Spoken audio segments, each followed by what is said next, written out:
Welcome to Standard Chartered India Money Insights, a podcast series that brings you topical insights and local perspectives on India's markets from the experts. Hello everyone, I'm Ravi Singh. Welcome to another edition of our weekly podcast, The Week That Was.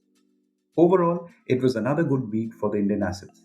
Indian equities posted gains for the second week in a row. After a weak start in the first three trading sessions, the Nifty index recovered over the last 2 days, tracking positive global cues supported by strong domestic buying and receding foreign investor outflows. The Nifty index was up 0.5% over the week and outperformed most Asian peers and the broader markets. Among sectors, banks and autos were the only sectors to end in positive, while pharma, realty, metals, and energy fell over 3% during the week. Global equities ended a 7-week losing streak, likely supported by the latest minutes from US Fed's latest policy meeting, indicating that most policymakers remain less hawkish than what the market has currently priced in. The minutes suggested that policymakers are likely to remain data dependent after pushing through 50 basis points rate hike each in June and July meetings. The S&P 500 index rose 6.6%, clocking its best week since November 2020 as economic data released confirmed consumer demand remains strong and inflation is cooling. The Indian fixed income markets too had a decent week, with bond yields easing across the sovereign and corporate bond curve.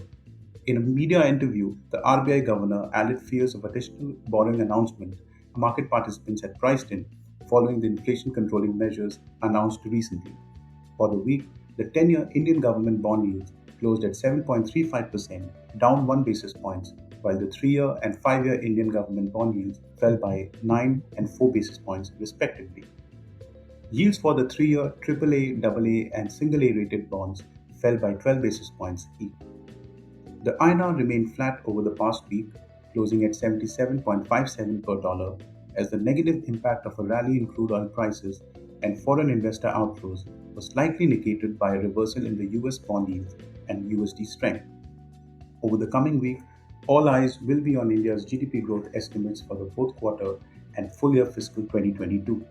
Consensus expects GDP growth to have moderated in fourth quarter compared to the third quarter, while annual GDP growth estimate is at 8.8% year-on-year. At this point, I'll take a pause and thank you as always for listening. If you enjoyed this podcast, please like and subscribe. Have a great week ahead. Thank you for listening to Standard Chartered India Money Insights. Stay tuned for the latest updates and market trends by subscribing to our podcast. For more information, reach out to your Standard Chartered Relationship Manager or visit www.se.com/in.